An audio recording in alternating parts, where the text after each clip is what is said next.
Aí. Graça e paz, vamos abrir a Bíblia lá no livro de Deuteronômio, capítulo 30. Deuteronômio, capítulo 30, versículo 19. Estou hoje fazendo um teste.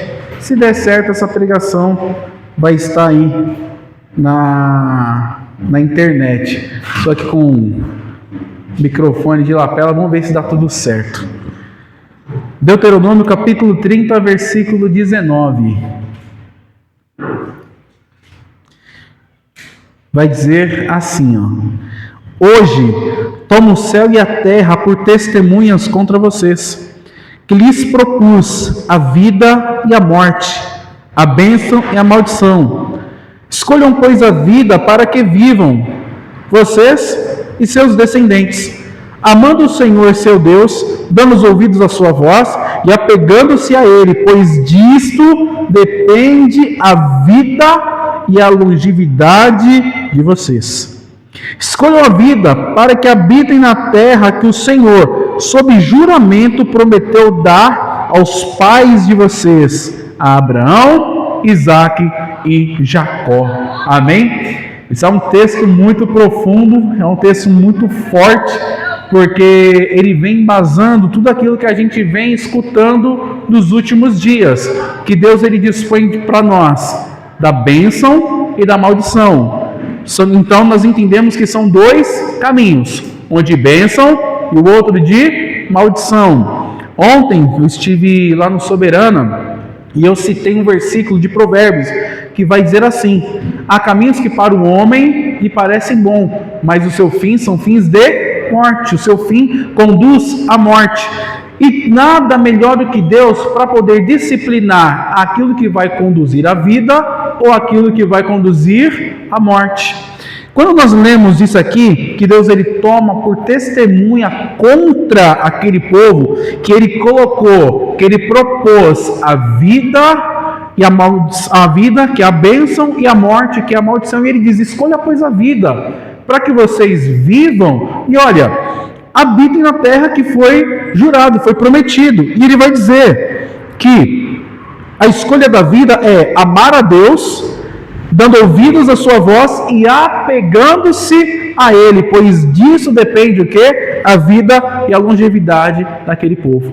Quando a gente começa a entender que ciclos eles se encerram, eu falo de ciclos de vida, porque muitas das vezes a pessoa opta por não ouvir a voz de Deus, a gente muitas das vezes começa a entender certas coisas, porque existem mandamentos que ele vai ser bem claro: olha, honra pai e mãe, e assim qual que é a promessa? Os seus dias serão acrescentados. Agora existe uma outra promessa de vida também. Se eu obedecer, se eu me apegar a Deus, opa, eu vou ter promessa, ter vida também, longevidade. No capítulo 4, vamos lá, Deuteronômio capítulo 4. Deuteronômio capítulo 4, a partir do versículo 1. Olha o que Moisés vai dizer aqui. Deuteronômio capítulo 4, versículo 1. Agora, pois, ó Israel, ouça os estatutos e os juízos que eu lhes ensino, para que vocês os cumpram, para que vivam, entrem e tomem posse da terra que o Senhor, o Deus de seus pais, está dando a vocês. Dá uma pausinha aí. Olha o que Moisés ele fala: ouça os estatutos e os juízos que eu lhes ensino, para que vocês os cumpram. E aí vem: para que vivam. Então o objetivo de Deus é que a gente tenha vida. Quando Jesus ele fala: eu vim para que tenham vida e a tenham em abundância, a gente vai entender que essa vida vai além do que os nossos olhos podem ver. Porque quando a gente fala de uma vida abundante, geralmente a nossa cabeça se prende apenas bens materiais. E a vida abundante é o pleno relacionamento com Deus. Quantos cristãos não morreram, inclusive atualmente na Nigéria, morrem sendo assassinados e sequer ali têm a chance de se defenderem, e muitas das vezes são pobres, porém têm uma abundância de vida com Deus. Então, a vida de abundância que a Bíblia quer trazer para nós é essa conexão, é este relacionamento com Deus. A bênção de Deus vem, mas ela é uma consequência de uma vida de obediência. Ela é uma consequência. E aí ele vai continuar dizendo assim, entrem e tomem posse da terra que o Senhor, o Deus de vocês, o Deus de seus pais, está dando a vocês. Não acrescentem nada à palavra que eu lhes ordeno, nem diminuam nada dela, para que vocês guardem os mandamentos do Senhor, o Deus de vocês, que eu lhes ordeno. Então, olha só, quando ele fala, não acrescentem nada e nem reduzam nada, a gente pode facilmente lembrar do Éden, facilmente lembrar de Eva, porque Deus havia dito, não coma, e quando a serpente perguntou, o que o Senhor disse? Ela responde, não coma e nem toque. Então, quando a gente começa a ir além daquilo que Deus já designou, daquilo que Deus já determinou, daquilo que Deus já estabeleceu, nós podemos cair no caminho de engano. E caindo no caminho de engano, nós caímos no caminho de morte. Nossa, então é difícil andar com Deus. Não é difícil. É que muitas das vezes nós estamos acostumados a mudar coisas que não deveriam ser mudadas. Muitas das vezes mais importa a nossa opinião do que aquilo que está escrito.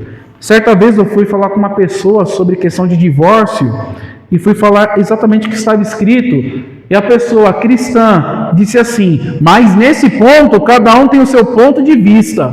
Ora, se o ponto de vista bíblico não importa, o que vai importar? Se a Bíblia não importa, o que vai importar? O que vai valer a pena? Então, quando Moisés ele fala assim, não acrescentem nada à palavra que eu lhes ordeno, nem diminuam nada dela, para que vocês guardem os mandamentos do Senhor, o Deus de vocês, que eu lhes ordeno. Qual é a forma da gente não acrescentar e nem reduzir nada daquilo que Deus manda? É simples, é relembrando sempre o que Ele diz. É relembrando sempre o que o Senhor fala. Vamos pegar um exemplo, os 10 mandamentos. Nós temos os 10 mandamentos. Temos o mandamento, de não ter outros deuses. Temos esse mandamento. Uma pessoa que não lê, não busca entender isso, ela vai esquecer do que está escrito. E por outro lado, eu não vou aqui citar. Luluzinho, senta lá. Vai para lá, tá bom? Depois a gente toca uma música, fechou? Obrigado. Tem uma determinada religião, não vou aqui citar o nome, mas que eles alteraram os 10 mandamentos. Então, olha só, acrescentaram. Então, se você não estuda, você pode reduzir.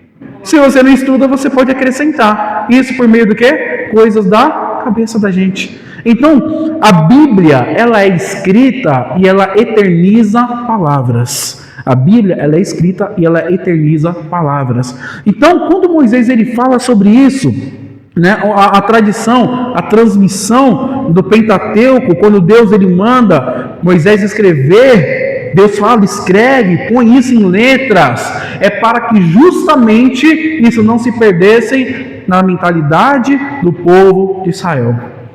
O nosso problema é que muitas das vezes nós confiamos mais na nossa cabeça do que naquilo que está escrito.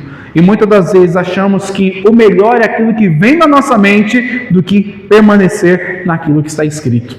E sabe por quê? Muitas das vezes o que está escrito vai contra nossas práticas, vai contra o que a gente faz. Então isso vai fazer o quê? Vai gerar o quê? Um conflito entre nós e Deus.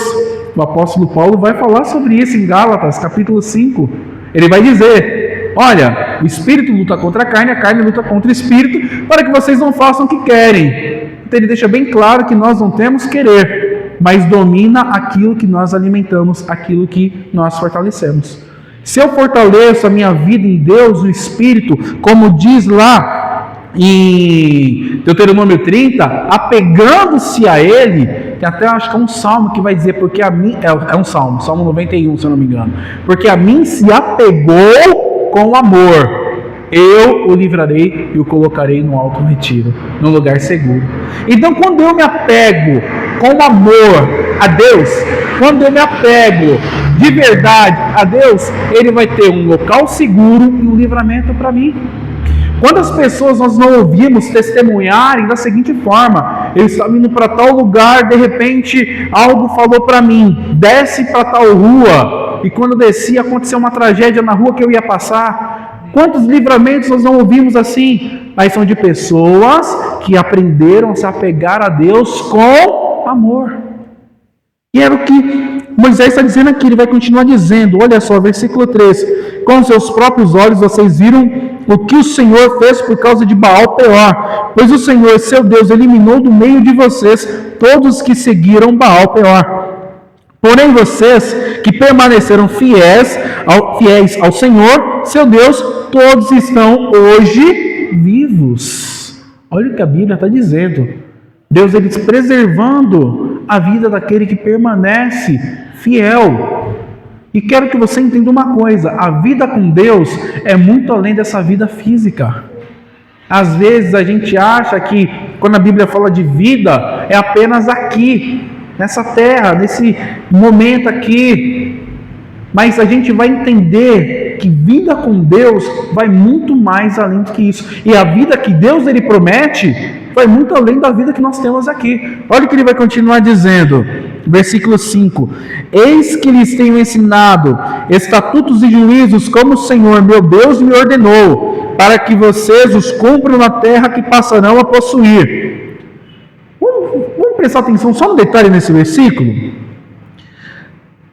Eis que eu lhes tenho ensinado estatutos e juízos como o Senhor meu Deus me ordenou, para que vocês os cumpram na terra que passarão a possuir. Antes de Deus entregar a terra, Deus estava preparando o povo de Israel, preparando aquela nação, preparando aquelas pessoas para serem obedientes a Ele. Olha só que interessante. Então, antes de entregar, Deus estava dando mandamentos. Antes de entregar, Deus estava dando estatutos. Antes de entregar, Deus estava dando juízo. Façam isso, cumpram isso, ajam dessa forma. Aonde? Lá na terra que eu ainda vou dar para vocês. Deus nem havia dado a terra para eles ainda. Acontece algo semelhante ao que acontecia com Abraão. Vai para a terra que eu vou te mostrar. Que terra? Vai para lá, sei lá, anda aí. Vai na direção norte, na direção sul, só vai. Deus havia prometido uma terra, não havia dado a terra, mas já havia dado mandamentos. Às vezes nós queremos inverter. Queremos primeiro a terra e depois os mandamentos. Queremos primeiro a bênção e depois aprender a administrar aquilo que Deus dá para a gente. Às vezes, Deus, ele não entrega algo para a gente por falta de preparo nosso. E a gente cisma, quer receber primeiro aquilo porque na nossa cabeça nós estamos capacitados, estamos preparados. Nós já estamos prontos. E aí quando Deus, ele começa a mostrar que não, muitas das vezes a gente se frustra, não quer seguir os planos, a carreira que Deus propôs para nós. Essa é uma grande verdade, esse é um grande fato. E ele vai continuar dizendo assim, versículo 6: portanto, guardem e cumpram essas leis, porque isso será a sabedoria e o entendimento de vocês aos olhos dos povos que, ouvindo todos esses estatutos, dirão: de fato, este grande povo é gente sábia e inteligente. Pois que grande nação há que tenha deuses tão chegados assim como o Senhor, nosso Deus, todas as vezes que o invocamos.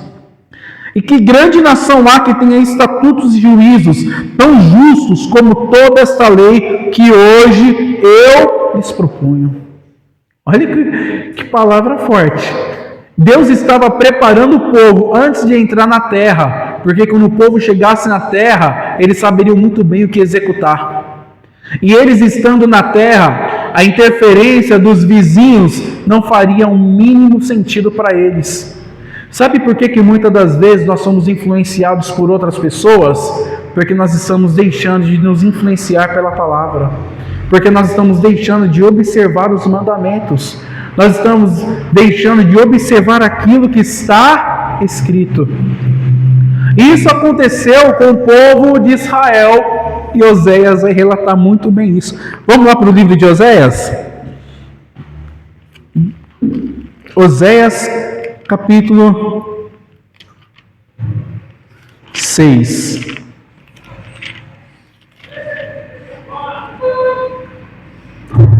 Tem uma dificuldadezinha com essa Bíblia aqui.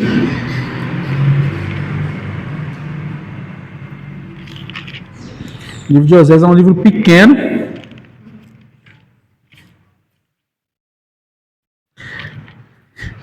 Então, até achar, às vezes você passa, daí você volta, passa de novo, você volta, passa de novo, você volta, passa de novo. Vamos ler. Vamos ler o capítulo 4 primeiro. Capítulo 4, versículo 6. Já vou lendo aqui, tá bom? Olha o que está escrito. O meu povo está sendo destruído, pois lhe falta o conhecimento.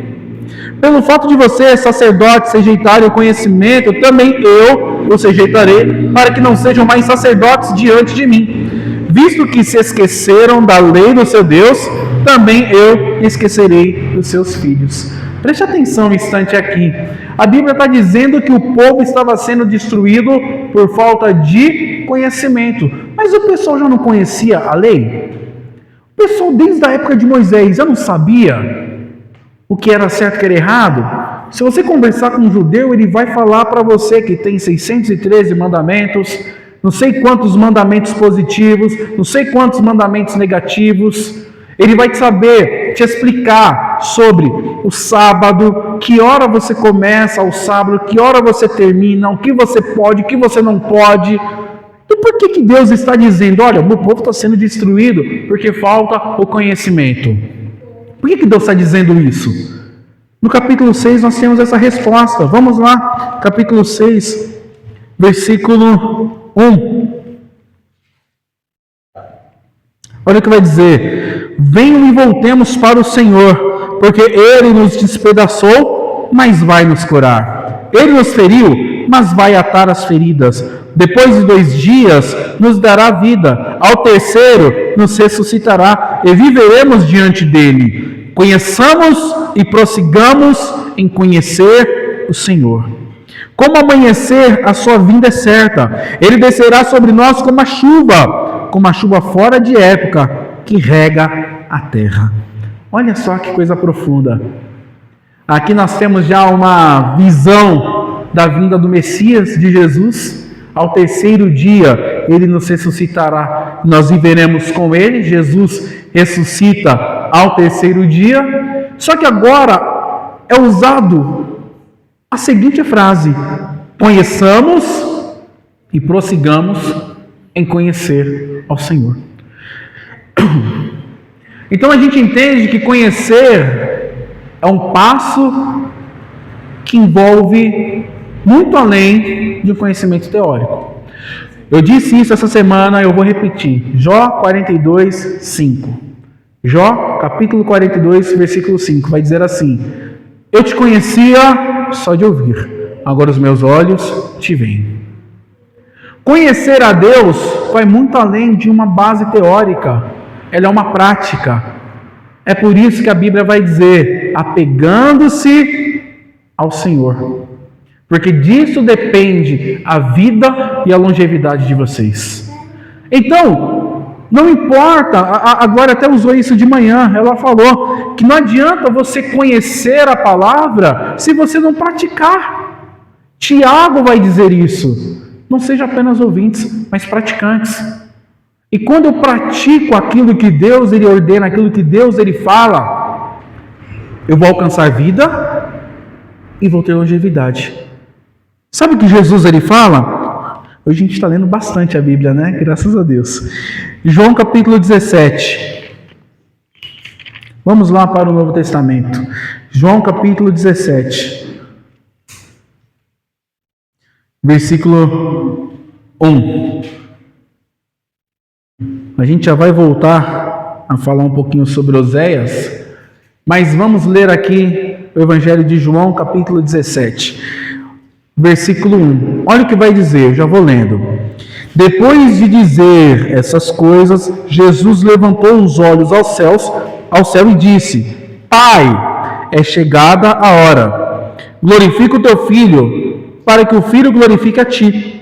Assim como lhe deste autoridade sobre toda a humanidade, a fim de que ele conceda a vida eterna a todos que lhe deste. E a vida eterna é essa, que conheçam a ti, o único Deus verdadeiro, e a Jesus Cristo, a quem enviaste. Olha só, Jesus agora, ele não fala de uma longevidade, ele fala de uma eternidade. Olha para cá um instante. Jesus, ele não fala de uma longevidade, ele fala de uma eternidade. Ele vai falar sobre a vida eterna. A vida eterna é conhecer a Deus como único Deus verdadeiro e é Jesus Cristo a quem esse único Deus verdadeiro enviou. Então, conhecer a Deus é saber quem Ele é e quem Jesus Cristo é. Só que saber de teoria apenas é uma coisa. Você pode ser formado na área que for. Se você não praticar, você só vai ter a experiência da teoria. Quantas coisas a gente fala assim, poxa, a teoria diz isso, mas na prática eu preciso fazer dessa forma. Porque se eu for agir conforme manda a teoria, eu vou trazer mais destruição do que salvação. Uma das coisas interessantes é que o nome Oséias significa salvação. Ou salvo pelo Senhor, alguma coisa assim. E Deus levanta Oséias para tentar novamente resgatar o povo de Israel. O povo não havia deixado o culto a Deus, mas o povo de Israel estava misturando os cultos. Qualquer semelhança nos dias de hoje não é mera coincidência, é o mesmo problema.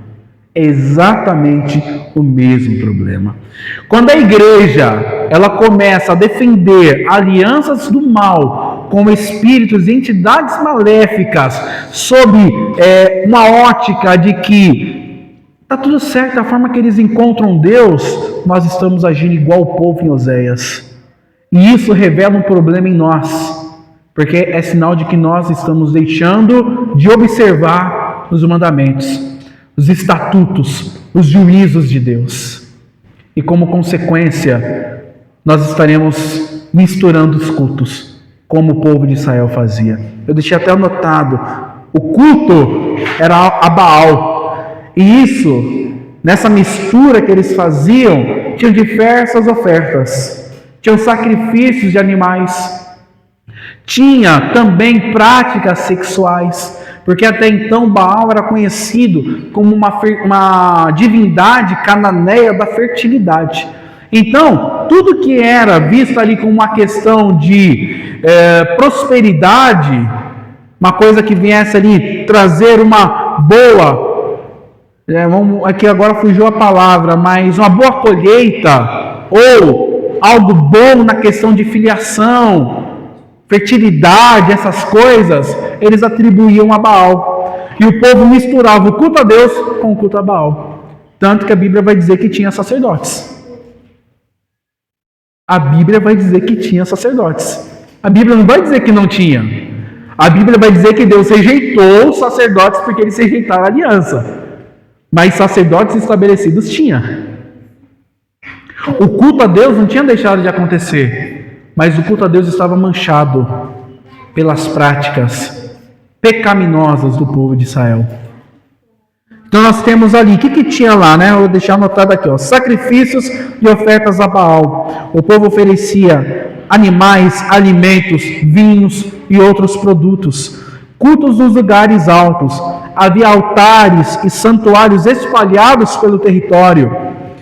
Prostituição cultual. Alguns cultos de fertilidade envolviam práticas sexuais associadas à tentativa de garantir fertilidade da terra e dos animais. Uso de imagens e de ídolos. Moisés ele menciona, o povo fazendo ali imagens de prata e ouro e adorando. E Deus traz no livro de Oséias, no capítulo 8, a referência sobre o bezerro de ouro. Então a gente entende que o problema é sempre o mesmo, mas ele aparece de formas diferentes. Todas as vezes que o povo deixava a lei de Deus, deixava de meditar, de guardar e tentava alterar aquilo que Deus havia dito, eles caíam no caminho de idolatria. E sabe qual que é o problema do caminho de idolatria? A palavra vai nos ensinar que ela nos responde. A idolatria, ela responde. A Bíblia vai dizer: o meu povo consulta a sua madeira, e o seu pau lhe dá resposta, porque um espírito de prostituição está no meio deles. Então, muitas das vezes, nos apegamos às coisas que acontecem. Se a gente for procurar dentro de diversas religiões, todas vão ter um testemunho para contar. Todas. Seja judaísmo, seja o islamismo, seja o espiritismo, seja a umbanda, seja o candomblé, todas vão ter um testemunho para contar, porque todas elas têm uma conexão com o lado espiritual, e o lado espiritual vai responder. O mundo espiritual vai responder. E o povo começava a se perder nisso, porque eles começavam a praticar coisas que desagradavam a Deus. Olha só, práticas sexuais. Com quem eram essas práticas?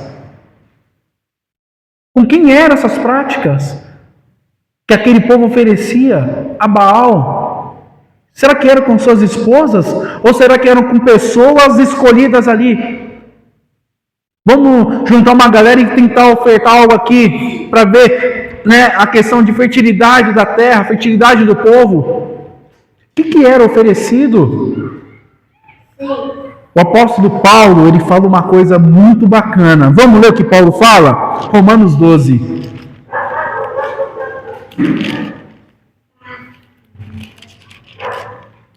Romanos capítulo 12. Esse é fácil. Novo Testamento. Mateus, Marcos, Lucas, João, Atos, e a gente chega em Romanos. Eu já vou lendo. Vai dizer assim: portanto, irmãos, pelas misericórdias de Deus. Por que ele fala de misericórdias de Deus? A Bíblia vai dizer que as misericórdias do Senhor, elas se renovam a toda manhã. E aí ele vai dizer: pelas misericórdias de Deus, peço que ofereçam o seu corpo como sacrifício vivo, santo e agradável a Deus. Este é o quê? O culto racional de vocês. Vamos ler de novo? Portanto, irmãos, pelas misericórdias de Deus, peço que ofereçam o seu corpo. Por que ele fala corpo? 1 Coríntios capítulo 3. 1 Coríntios capítulo 3, versículo 16. Vós sois o templo de Deus. Vocês são casa de Deus. O nosso corpo, ele é um templo, para que habite nele o Espírito Santo. Eu estava até ouvindo um álbum em casa antes de vir para cá, enquanto eu me arrumava, do Kleber Lucas, Pra Valer a Pena. Que álbum bom, que álbum sensacional. E eu fui lembrando de algumas canções que a gente tocava na Igreja da Graça, lá do Vila Cisper. Até lembrei do antigo pastor meu, que infelizmente já é falecido. E ele cantava uma música assim, sobre o Espírito Santo. O Espírito Santo é Deus morando em mim. E ele fala: eu me agarro à adoração, à profundidade e poder. O Espírito Santo é Deus morando em mim. Então, quando Paulo ele fala: olha, o corpo de vocês é templo do Espírito, ele está dizendo: o corpo de vocês é templo de Deus, é morada de Deus. Olha o que ele está dizendo. E ele vai dizer aqui, ofereça então esse corpo, que é o templo, como o quê? Sacrifício, um ofício santo, vivo, santo e agradável a Deus. Este é o culto racional de vocês. O que o povo de Oséias lá estava fazendo? A prostituição cultual. O culto deles estava manchado. Quando você entender que culto é muito mais do que vir à igreja aos domingos e às quartas e às quintas, e é um estilo de vida, a sua visão sobre andar com Deus vai mudar. Porque a gente é acostumado a pensar o quê? Eu vou para o culto. Vou para o culto hoje. E não eu sou um culto racional constante? Se eu vivo uma palavra que vai dizer assim, ó, um sacrifício vivo. Como é que um sacrifício vivo? Que loucura! Todo sacrifício exige morte. Mas um sacrifício feito na obediência à palavra vai gerar vida. E vida eterna. Não é mais uma vida longa, é uma vida eterna. Por isso que Jesus ele fala, ó, por que Deus ele fala sobre ser Deus de Abraão, de Isaac e Jacó? E Jesus fala assim, ora, Deus não é Deus de mortos, mas sim de vivos. Mas Abraão, Isaac e Jacó eram mortos. Então por que Jesus ele fala, Deus é Deus de vivos? Isso é sinal de que então nós devemos falar com os mortos, eles estão vivos? Não é isso que a palavra está dizendo. Mas esses três, enquanto estavam na terra, guardavam as leis de Deus, guardavam os mandamentos de Deus. E quando eles partem da morte para a vida. A vida é estar em Deus. A vida é estar conectada a Deus. E é por isso que Jesus fala, a vida eterna é esta, que conheçam a Ti, por único Deus verdadeiro, e a Jesus Cristo, a quem Tu enviastes. E aqui Paulo vai dizer, olha só, esse é o culto racional de vocês. Quando a gente entender que as nossas atitudes é uma espécie de culto, a gente vai começar a mudar a nossa forma de conduta. A gente começa a mudar. Quantos cultos a Baal não são erguidos? E talvez isso vá até soar um pouco pesado, mas não leve para o pessoal. Mas quantos cultos a Baal não são erguidos por nossas atitudes pecaminosas? Se Deus ele pede santidade, é porque aquilo que não é santo vai desagradar a Ele. E se desagrada, vai louvar a quem? O lapeta, que é melhor lá do que cá, só para quebrar um pouco o gelo. A minha vida, ela tem que condizer. Se Deus fala não, é não. Não matarás, não roubarás, não adulterarás, não dirás falso testemunho, não terás outros deuses diante de mim. E talvez você diga assim, mas olha, mas eu não confesso outros deuses. Se as suas atitudes são contrárias à palavra de Deus e louvam a esses deuses, indiretamente você está cultuando eles. Mas e agora o que eu faço? Sacrifício vivo. Se sacrifique. Essas semanas Deus havia dado uma palavra sobre Abraão e Isaac. Quando Deus ele pede Isaac, era o filho que Abraão não podia ter. Para quem veio nos outros cultos, a gente até viu que depois Isaac voltou com Agar, porém ela estava com outro nome. A gente viu isso. Só que o filho que Abraão não podia ter, que era Isaac, Deus pede. É incrível como Deus opera, como Deus age. Novamente Deus fala para ele assim, vai para tal lugar e lá eu vou te mostrar para onde você deve ir fazer o sacrifício. Lá eu te mostro. Abraão pega Isaac, vamos. Chega em determinado lugar, ele pega Isaac, vamos. Ele fica quieto, ele não fala para Isaac que Isaac seria o sacrifício.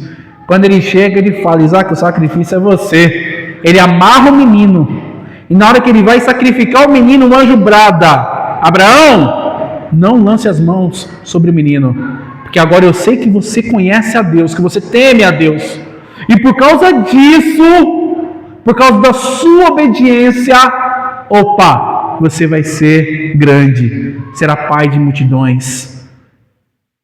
A promessa que Deus havia feito lá atrás foi provada na obediência que Abraão tinha. Ao ponto que a Bíblia vai dizer assim, que Abraão já era velho. E quando aparecem os homens, que possivelmente eram anjos, e eles falam que Sarai ia dar um filho, ia ter um filho, a Bíblia vai dizer que Sarai dá risada. Já passei da época de ter filho. Eu vou ter filho como? Aí a Bíblia vai dizer que ela é repreendida e ela diz: não, mas eu não ri. Ela tenta, né? Opa, alguém percebeu, deu ruim. E aí é falado assim: daqui a 1 ano eu vou visitar vocês de novo. Deus ele deu prazo, depois de velho. Então era o filho que Abraão não podia ter, filho de sua legítima esposa, porque Agar até então não era esposa de Abraão. Não vamos negar que Deus também abençoou Ismael, mas não era esse o plano que Deus tinha. O plano que Deus tinha era para Abraão e Sarai. E aí a Bíblia vai dizer que na velhice Deus visitou Sarai, mudou o nome dela de Sarai para Sara, o nome de Abrão para Abraão, deu a eles ali o poder de serem fecundos ali, de poder. E eu disse isso, eu vou repetir. Quando Deus ele fala para Abraão assim: conte as estrelas, se você pode contar, conte as estrelas. A Bíblia usa um verbo que é como de olhar de cima para baixo. Então era como se Deus tivesse levado Abraão para cima das estrelas. E Deus fala assim: se você puder contar as estrelas, assim será a sua descendência.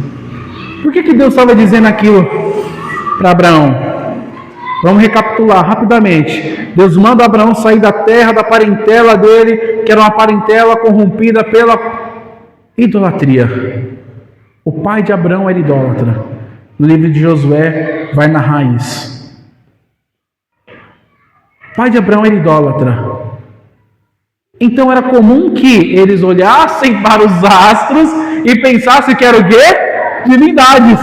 Porque a chuva vinha, regava a terra. O sol vinha, secava. Aquilo que eles plantavam crescia. Ó, quem fez isso? O Deus Sol e a deusa Chuva. Deus levanta ele numa posição que ele fala assim: ó, você comigo não é dominado por nenhuma das práticas idólatras. Você está acima. Você está além. Não tem horóscopo, não tem nada, Abraão, que vai definir a tua vida. Porque, vou contar isso aqui rapidinho. Os sábios judeus dizem que quando Deus falou com Abraão, isso, gente, não está na Bíblia. Isso é uma explicação que eles dão, tá? Que quando Deus ele fala para Abraão assim, ó: Abraão, você vai ser pai de multidões, etc e tal. Eles dizem que Abraão questiona e fala assim: Senhor, como que eu vou ser pai se pelos astros eu não posso ser pai? E é esse momento que Deus teria levantado Abraão acima das estrelas e dito: comigo você é acima disso. A gente se torna escravo daquilo que nós nos submetemos. E Gálatas 5 vai dizer: foi para a liberdade com que Cristo nos libertou. Então, eu não preciso ficar esquentando minha cabeça com horóscopo, com sorte, com isso, com aquilo, com a sorte do dia. Você lembra disso no Orkut? Quem teve Orkut entrava lá, tinha lá, sorte do dia, né? Ninguém precisa de uma caixinha de promessas se for fiel e obediente a Deus. A Bíblia diz que as bênçãos nos seguirão. Não é eu que tenho que seguir as bênçãos, não sou eu que tenho que correr atrás das bênçãos. E aqui ele vai dizer, ó, ofereço, para a gente encerrar, como sacrifício vivo, o corpo de vocês, santo e agradável a Deus. Então eu preciso me sacrificar, eu me sacrifico em obediência à palavra. Isso vai me gerar vida, e a palavra vai me ensinar como me santificar. 1 Pedro capítulo 1, versículo 16, está escrito: sede santos, como eu sou santo. Se Deus está dizendo isso, e aqui está o segredo de uma vida plena com Deus, é você entender isso. Eu preciso ser santo porque Deus é santo. Eu não preciso ser santo porque eu quero uma coisa para a minha vida. Eu quero ser santo porque Deus é santo e eu quero ser semelhante ao Deus que me criou. É isso que essa palavra nos ensina. Ah, mas eu não consigo abandonar certas práticas. Consegue sim. Consegue.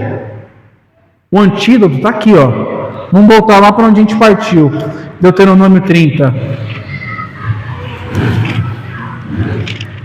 Deuteronômio capítulo 30, versículo 19. Hoje eu tomo o céu e a terra por testemunha contra vocês, que lhes propus a vida e a morte, a bênção e a maldição. Escolham, pois, a vida para que vivam vocês e os seus descendentes. Olha só, isso aqui passou batido no primeiro momento. Você escolhe a vida e a vida toca os seus descendentes. Acompanha a sua geração. Amando o Senhor, seu Deus. E como que a gente ama a Deus? Dando ouvidos à sua voz e apegando-se a Ele, pois disso depende a vida e a longevidade de vocês. Como é que eu me apego a Deus? É me apegando.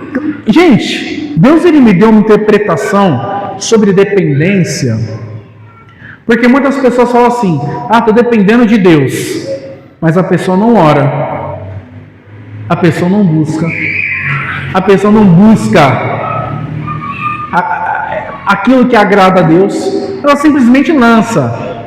Está na dependência de Deus. Só que quando a gente depende de algo, a gente fica preso àquilo. O termo que eu vou usar aqui, o exemplo, na verdade, que eu vou usar, não é dos melhores, mas vai caber muito bem. Uma pessoa que tem problemas respiratórios, que depende de aparelho, ela depende. Ela consegue ficar sem um aparelho? Não. Porque ela depende. Se você tirar um peixe da água, ele consegue sobreviver? Porque ele depende da água. Agora, se você pegar um pássaro e colocar ele na água, ele vai sobreviver? Não, porque ele depende do ar. Ele precisa estar conectado ao ar. O peixe precisa estar conectado à água. A Bíblia vai dizer que Deus soprou sobre o ser humano o fôlego de vida. O sopro veio de Deus. Uma vida de dependência é aquela que a gente está conectado, ligado a Deus. E a gente esquece de tudo, de todas, e não quer saber de mais nada, a não ser estar conectados a Deus. Deus, hoje de manhã eu estou entrando na Tua presença, meu Pai. Deus, infelizmente eu vou ter que parar de orar porque eu vou ter que trabalhar. Mas por mim, se eu pudesse, eu permanecia mais tempo em oração. Aí você chega na sua casa, meu Deus, estou de novo na Tua presença. Obrigado, Jesus. Oh Deus, eu vou colocar aqui, eu vou lavar a louça, mas eu vou colocar um louvor aqui e eu vou te buscando. Daí você coloca lá: olha para mim, Senhor. Mas foi de arrasto o microfone. Mas foi de arrasto mesmo. Não acendeu nem a luz vermelha. Isso mesmo. Voltou. Daqui a pouco ele deve parar de novo. E daí a pessoa: mas olha, eu já cantei, olha para mim enquanto eu lavava a louça. Agora eu vou passar um pano em casa. Coloca lá: estou enfermo de amor. E canta: amado meu, estou aqui, meu amor. Mas, poxa vida, agora eu vou tomar um café. Vai lá, coloca lá: eu ando com meu Deus na rua. E vai louvando, vai cantando a Deus. A Bíblia vai nos ensinar a sermos cheios do Espírito Santo. E como é que eu me encho do Espírito? O apóstolo Paulo vai ensinar isso. E agora, eu não vou lembrar o versículo de cabeça, mas salvo engano, Efésios capítulo 4. É o 5. Agora eu não vou lembrar. Achei, é o 5. 5:18, que vai dizer assim, Vai dizer assim, Efésios 5:18. E não se embriaguem com vinho. Por que a Bíblia está dizendo vinho? Porque o vinho é aquilo que nos conecta à terra. É aquilo, a Bíblia vai dizer que é aquele sobre o homem que é beberrão, o homem que quer beber, que quer ficar se envolvendo com vinho, vai trazer as desgraças sobre a vida dele. Ontem eu falei sobre isso lá no Soberana. Cerca de 50% dos casos de violência doméstica tem um alcoolismo no meio. Então imagina se não tivesse o alcoolismo. Ia ser tudo uma tranquilidade, na paz e no amor. Ia ter, porque caráter se desenvolve. E muitos não têm caráter. Mas a bebida alcoólica é um potencial para isso, para destruição. Então Paulo vai dizer: não se embriaguem com vinho, pois isso leva à devassidão, mas deixem encher-se do Espírito, falando entre vós com salmos. Olha só, Deus, eu vou orar, pega lá um salmo, lê um salmo. Deus, eu ofereço a ti esse salmo. E começa lá, né? Vamos pegar um exemplo aqui, ó, Salmo 90. Ó Senhor, tu tens sido nosso refúgio de geração em geração. Ora um salmo, terminou de orar um salmo, hinos e cânticos espirituais. Liga o som lá alto. Eu fiz isso hoje, é muito gostoso. Eu cantando as músicas no banheiro. Espírito Santo é Deus, o Pai em mim. E cantando, eu me rendo à adoração, profundidade, poder, e cantando e louvando. Você vai se enchendo do Espírito e você vai transformando o seu ambiente. Porque tem pessoas que elas chegam nas suas casas e sentem aquele peso. É sempre um peso. É que tem uma coisa nessa casa que deixa o ambiente pesado. Começa a cantar, louvar lá dentro. Começa a adorar lá dentro. Você vai ver que o ambiente vai ficar leve. O ambiente está cheio de luz, mas parece que está escuro. Quando você começa a orar, quando você começa a cantar a Deus, hinos de adoração, cânticos espirituais, você começa a perceber: uau, o ambiente está mudando. E a Bíblia vai continuar dizendo: cantando e louvando com o coração ao Senhor. Entenda uma coisa, às vezes a pessoa fala assim: cantar com o coração é cantar na mente. Não estou dizendo que Deus não atende uma oração feita na mente, não é isso, tá? Mas quando ele diz cantando, né, cantando e louvando com o coração ao Senhor, é para sair de dentro para fora, é para você se rasgar diante de Deus, cantar a Deus, e gritar, e orar, e o pessoal falar assim: vixe mano, ficou doido. Fiquei mesmo, doido por Jesus. É isso, e você vai percebendo que sentimentos são trabalhados através disso. Tem pessoas que têm uma tristeza enorme, e aquele sentimento de tristeza acontece quando ela pisa da porta de casa para dentro. Ela pisa em casa, às vezes até aquela sensação: queria que o culto continuasse, porque no culto eu sinto uma coisa que eu não sinto em casa. Deus está dando um antídoto hoje. Deus está dando a receita hoje. Leva um pedaço da igreja para sua casa. Não é levar as cadeiras, não tem casa, não. Mas é você levar essa espiritualidade que você recebe aqui para dentro do seu lar. Dando sempre graças por tudo a nosso Deus e Pai, em nome de nosso Senhor Jesus Cristo. Então, Deus, eu te louvo, eu te agradeço. Meu Deus do céu, essa louça enorme aqui, mas eu te agradeço, Senhor, porque eu tive que comer.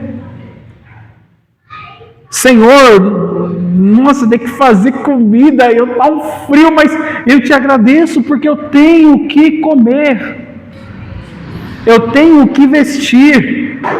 Deus, nossa, mas eu estou andando no ônibus, está chovendo, eu vou ter que descer ali no centrinho do Fortaleza, ali esperar no ponto. Mas agradeça a Deus porque você tem duas pernas que podem te levar para onde você quiser. Você tem olhos para contemplar a paisagem dentro do ônibus. Eu sei que muitas das vezes a paisagem não é das melhores, mas quando você olha o pôr do sol, você vê a natureza, você vê a beleza de Deus na terra. Você vê. Daí você olha para as outras coisas, a chuva que rega a terra, o vento que muitas das vezes nos assombra, né? O vento dá um pouquinho de medo às vezes, até oro: Deus, dá uma segurada nesse vento aí, Deus, que venha nos abençoar, trazer prejuízo, por favor. E tem que orar, a gente tem que pedir, porque são coisas. Olha só, peguei minha folga, eu vou descer para a praia. Você chega lá na orla, você vê aquele mar, criação de Deus, você fala: obrigado, Jesus. Você quer se encher do Espírito Santo?